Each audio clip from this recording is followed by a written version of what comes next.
अथ सप्तमोऽध्यायः। सातवां अध्याय भरत चरित्र।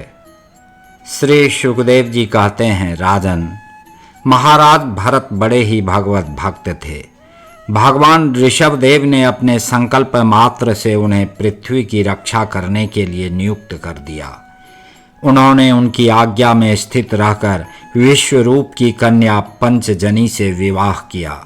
जिस प्रकार तामस अहंकार से शब्दादि 5 भूत तन्मात्र उत्पन्न होते हैं, उसी प्रकार पंचजनी के गर्भ से उनके सुमति, राष्ट्रभृत, सुदर्शन, आवरण और धूम्रकेतु नामक 5 पुत्र हुए, जो सर्वथा उन्हीं के समान थे। इस वर्ष को, जिसका नाम पहले अजनाभ वर्ष था, राजा भरत के समय से ही भारत वर्ष कहते हैं। महाराज भरत बहुज्ञ थे।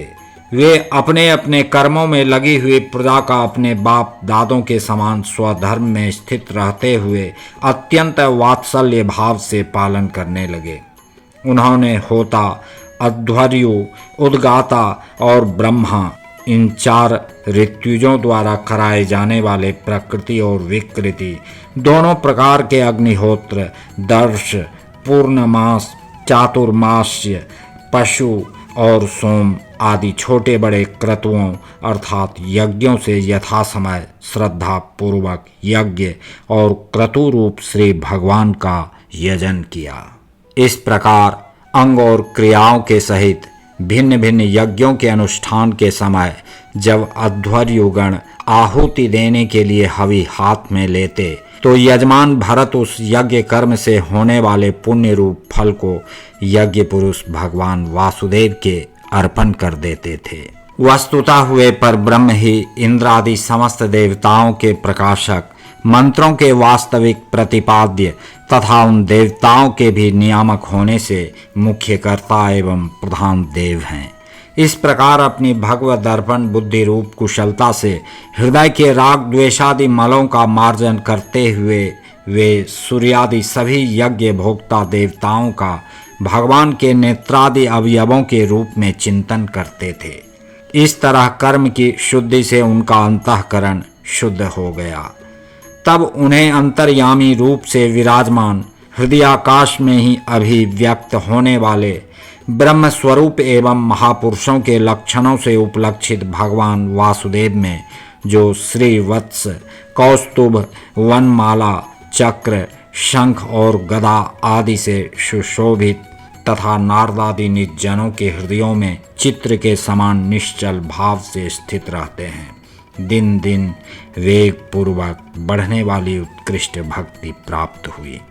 इस प्रकार 1 करोड़ वर्ष निकल जाने पर उन्होंने राज्य भोग का प्रारब्ध क्षीण हुआ जानकर अपनी भोगी हुई वंश परंपरागत संपत्ति को यथा योग्य पुत्रों में बांट दिया। फिर अपने सर्व संपत्ति संपन्न राजमहल से निकलकर वे पुलहाश्रम अर्थात हरिहर क्षेत्र में चले आए। इस पुलहाश्रम में रहने वाले भक्तों पर भगवान का बड़ा ही वात्सल्य है। वे आज भी उनसे उनके इष्ट रूप में मिलते रहते हैं।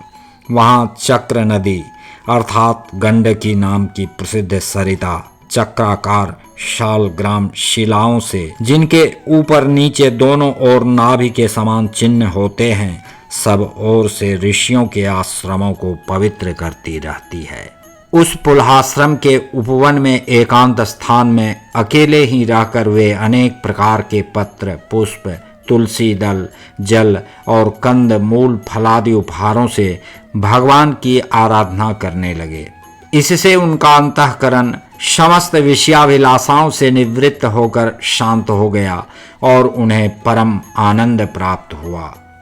इस प्रकार जब वे नियम पूर्वक भगवान की परिचर्या करने लगे, तब उससे प्रेम का वेग बढ़ता गया, जिससे उनका हृदय द्रवीभूत होकर शांत हो गया। आनंद के प्रबल वेग से शरीर में रोमांच होने लगा तथा उत्कंठा के कारण नेत्रों में प्रेम के आंसू उमड़ आए, जिससे उनकी दृष्टि रुक गई। अंत में जब अपने प्रियतम के अरुण चरणारविंदों के ध्यान से भक्ति योग का आविर्भाव हुआ, तब परमानंद से सराबोर हृदय रूप गंभीर सरोवर में बुद्धि के डूब जाने से उन्हें उस नियम पूर्वक की जाने वाली भगवत पूजा का भी स्मरण न रहा। इस प्रकार वे भगवत सेवा के नियम में ही तत्पर रहते थे। शरीर पर कृष्ण मृग चर्म धारण करते थे तथा त्रिकाल स्नान के कारण भीगते रहने से उनके केश भूरी भूरी घुंघराली लटों में परिणत हो गए थे, जिनसे वे बड़े ही सुहावने लगते थे। वे उदित हुए सूर्यमंडल में सूर्य संबंधिनी ऋचाओं द्वारा ज्योतिर्मय परम पुरुष भगवान नारायण की आराधना करते और इस प्रकार कहते। भगवान सूर्य का कर्म फलदायक तेज प्रकृति से परे है। उसी ने संकल्प द्वारा इस जगत की उत्पत्ति की है, फिर वही अंतर्यामी रूप से इसमें प्रविष्ट होकर अपनी चित्त शक्ति द्वारा विषय लोलुप जीवों की रक्षा करता है। हम उसी बुद्धि प्रवर्तक तेज की शरण लेते हैं।